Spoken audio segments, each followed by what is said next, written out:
So what you're looking at is me from about 9 months ago, and I'm trying desperately to fill my time up while I'm working from home because work has been very, very slow, and I'm basically sitting there just trying to make up stuff to do.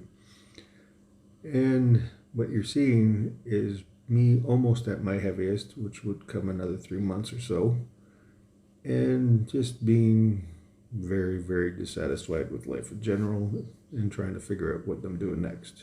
What you don't see underneath my beard is the severe rosacea I'm having around my mouth and cheeks, which is why I let my beard grow so much, and that I am desperately bored out of my skull and needing a change. And that would come a few months later. And this is me today. Day 75, officially, of changing over to a strict carnivore diet. I've lost somewhere in the range of 32 pounds. It's about just shy of 15 kilos. And I'm having a much better time of things. Mentally, I'm a much more positive frame set. I'm having better days and more patience with my two 5-year-old twins, which is fun in and of itself. They try to break everything twice. And overall, things have been much better. Now, this is about what happened for me and why I wanted to go on this path. And I have to pause now because my dog needs it. And yeah, so where to start?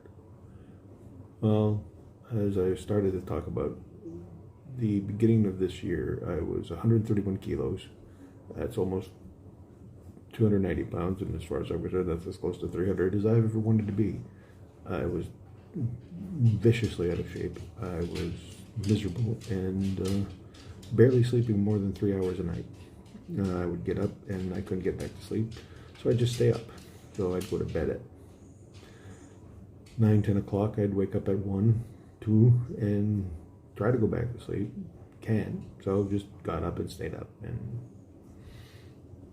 after this was going on for almost 2 years, mentally you're not the same person anymore. I was miserable. I was angry at everything and everyone, including my kids, including my wife, including my job. And it wasn't healthy, and I was in a deep state of depression without actually knowing I was in a deep state of depression. So from there, and then getting the news that after 15 years of being with the company I've been with, my services were no longer required because I need to make some changes. I had been seeing things about carnivore here and there and this and that. And of course, Jordan Peterson on Joe Rogan was the first, like, you're what, to the who now? Because I'm a big fan of meat. And in retrospect, thinking back, I attribute most of my personal development and success intellectually and physically on the fact that I was such a heavy meat eater as a young man growing up on a small hobby farm, as they would call it now, because my dad raised what we used to call contract beef. So we always had plenty of beef. We had plenty of meat. I ate bacon and eggs for breakfast for the first 10 years of my life, almost every day, with toast, of course, and butter, and didn't have a lot of additives because my dad just barely got by. He wasn't great with the finances, but he was great with making sure everybody was taken care of. So we didn't have a lot, but what we had was good, nutritious food through my formative years, and that set me up for, developmentally, I was doing very well for myself, and I give my dad full credit for that, and my mom for putting up with me, because I was a willful child, which has passed on in the genes, because I have willful twins. And that's the family curse, by the way. I hope you grow up and you have kids just like you. Well, that's about everybody in my family has said that to me at one point in my life or not. So here we are, and I get 2 of them. That's not karma, that's Schadenfreude. Please, that drives me nuts. Oh, it's karma. No. Karma is a tally, not a entity that comes back and gets you. Your karma is your scorecard. If you have a shitty scorecard, it comes with you to the next one until you improve it. Schadenfreude is when the universe comes back and says, "You think so, huh? Not so much." That's what we like. Anyway, my pedantics aside. So when I decided I needed to change, I looked at all the things available and I said, "Oh, this is interesting. I am older now. I can't," because I had a similar journey back in my 30s with my first wife where I ate myself to 275 pounds, and I was a chunky monkey. And then we split, and I decided I need to get fit. I got fit, but I was single, relatively without much in the way of responsibilities except my own personal bills and the debt from the marriage, and I was able to spend 5 days a week in the gym for 2 hours a day and eat right by the standards then. And so I went from 275 down to 200 pounds, and I put on muscle, and I was feeling good and fit. And then I moved here, and then everything happened, and then I had my kids, we had COVID, and then we were locked in, and then the job and everything. So I was eating again for comfort, and I can eat. And that's my first thing, is I had to recognize now that I have a problem with binge eating. I can sit down and eat a whole large pizza by myself without so much as breaking a sweat. Afterwards, yeah, a little sweaty. But, I mean, 12 slice pizza, light work. Then I could have some ice cream and a bag of chips and maybe some Doritos or some nice tortilla chips dipped in salsa and nacho cheese. That was once a meal. And then to wake up the next morning, have 4 eggs, bacon, and toast. 4 slices. I was eating thousands upon thousands of calories. It was not healthy, and it showed. I couldn't sleep. I sweated profusely at night. I didn't have any fun. I couldn't go if I walked to the end of my street and back, my back would be in so much pain I'd have to sit down and rest for a half an hour before I could even think of moving again. Now I walk up, I go for a walk to the local butcher's, which is a round trip. It's 3 kilometers, and I do that now. I'll be doing that today because it just feels good to get out and move, be out in the sun.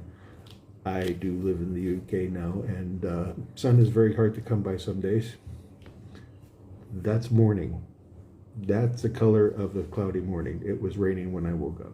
I still only sleep maybe 5 hours now, but that's 2 more hours than I was used to. So I'm very happy for what's happened in the 75 days that I've changed over. I've lost a lot of weight. My face is no longer, it looks like I got stung by bees. My wife has noticed that my shape has gone back to something more like a man and not a jelly roll. My boys used to call me Daddy Pig. If you're in the UK or you're from the UK, you know what that reference is. It's not a great reference. And a couple weeks ago, my dad said, "Hey, Dad, you don't have as much belly as you used to." And that made me feel really good, because my boys deserve to have a father who's active with them and doing things. And that was my primary reason, because my father passed almost 10 years ago due to calcification of his heart valves, because he ate a standard North American diet and was he was type 2 diabetic at the end, but when he was pre-diabetic, he still talked to his nutritionist about how he could still have beer as part of his diet.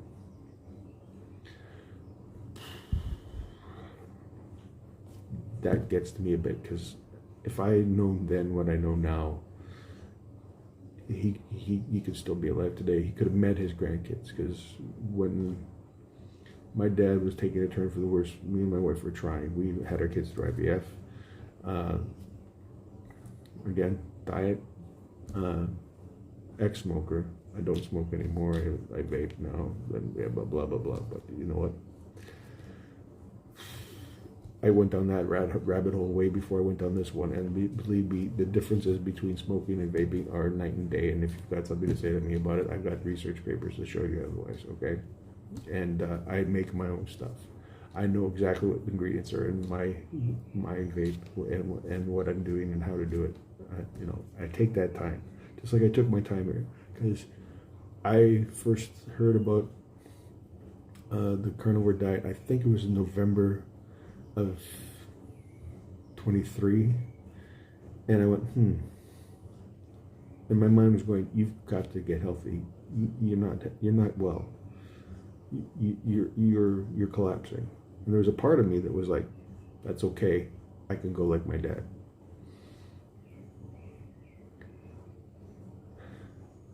Because I didn't have any joy left in my existence. Everything was a struggle. Getting up, going to sleep. Well, not going to sleep. I can still fall asleep at the drop of a hat, but so much as a bird tweets, and I'm up, and I can't get back to sleep. Once my sleep cycle is disturbed, I just say, screw it, I'm up now. Anyway, so that's where I am now, and it's been great. My mental attitude has changed tremendously. I want to be impulsive again. I do things. I feel active. Whereas before, it was a mental anguish to just contemplate going out of the house. Going to take my boys to the park so they can go on their scooters or ride their bikes or play on the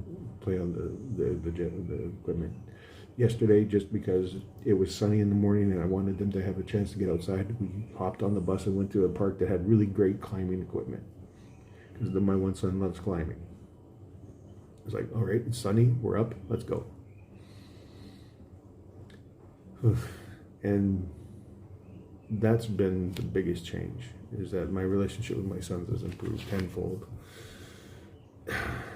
Because I wasn't present in their day-to-day lives. It sounds horrible to say, but I couldn't be bothered. I didn't want them to be looking up to me for anything, because I didn't feel like I've done enough to deserve that kind of merit for my own sons. And that was the deepest part of it, when I realized that, I'm the only father they're going to have, and if I disappear, what are their lives going to be like? I haven't taught them enough yet. They need their father to teach them things, and they need their mother to teach them things. And if one goes, you can't just throw that on your wife, and you can't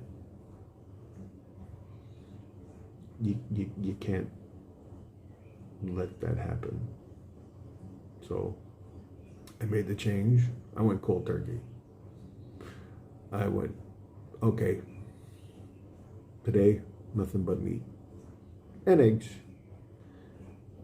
And those first 2 weeks were intense as far as the weight coming off. Like, I dropped a lot of weight really quickly at the beginning. Like, I think most people do. Like, I dropped like 5 pounds in the first 3 weeks. And it all came off of my face and my gut. Like, I always felt bloated. Like, I have ulcerative colitis, or had, I don't know. And I've had that since my early 20s. And along with everything else, like anytime I ate anything, I always felt like I was having a gallstone attack, because I was told I have gallstones, and I was like, oh, okay. So anytime my stomach hurt, and it would hurt, like it used to keep me up, and that was happening almost every day. Like for the last 6 months before, it was like almost every day. If I ate anywhere near too much, or if I ate anything spicy, or I love spicy food. I did anyway, and I'll still find a way of sneaking good keto-friendly spicy spice sauces on my food. Like if it's got sugar, no sugar. I have not ingested any sugar in 75 days of any kind, of any form. Starches, carbs, alcohol. It's been completely cut out. But anyway, the whole thing is that once I got through that first 2 weeks because, you know, everybody, I won't go into the nitty gritty, but we all know what happens in the first 2 weeks. There's some unpleasant parts and things, but I made sure, because I was doing as much research and listening and getting the advice from the videos that you could. Like, I supplemented electrolytes almost within the first 3 days. I scheduled my meal times, and that helped tremendously. So I'd have my breakfast with the boys, and then I would have my meal, probably my second meal of the day, probably within six hours of my first meal, because I felt hungry then again. But then I would have a big meal, and then I would be fine till the next morning. I would, like, it was hard to figure out cravings.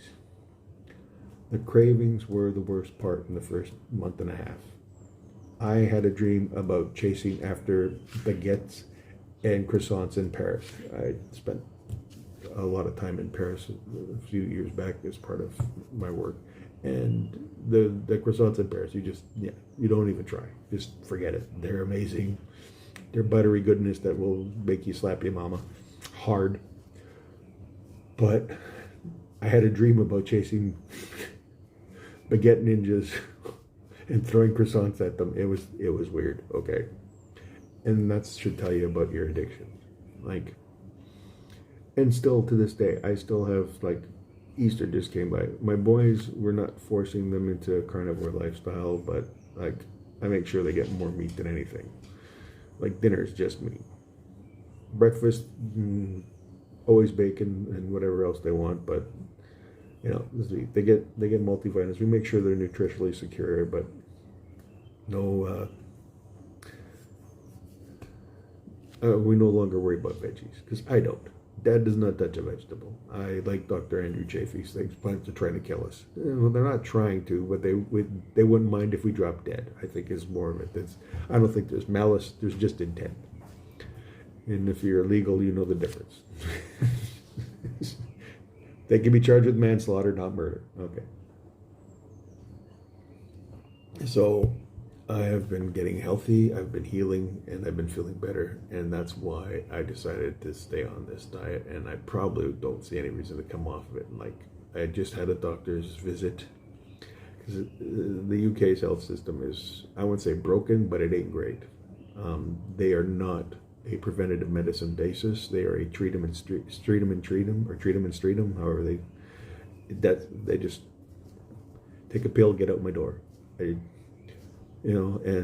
if it goes against any of the conventional wisdom and the things that are said, like, because I said, well, why, because here's called five a day, 5 fruits and veg servings a day to be healthy. And I said, based on what? What's the basis of that recommendation? Because there's no study that backs that up, of any kind. They don't have any studies that say, oh yes, this will give you a healthier lifestyle. It's based off the food and drug, the thing from the States, which is the biggest travesty, I think, is in global health. Is the World Health Organization is not the World Health Organization. So, okay, I'm getting tinfoil hatty, so we'll just move back away from that. What I'm saying is that you need to figure out what works for you, like I have, and it's working for me very well, and I'm enjoying it, and I hope everyone can take a page and go, I need to figure these things out. I need to look into it. Because I had to learn how to read extracts and abstracts, and because I have a degree in art. Science was never my bag. But if you want to understand things, you need to read the actual source literature. And having to reawaken that part of the brain was challenging, but it's worth it. I think there's a lot to be said and a lot to be discovered in this pathway, considering all the things that's happening, going on in the world. Don't take your food for granted, but don't make it the center of your life either. And that's all for today. Thanks.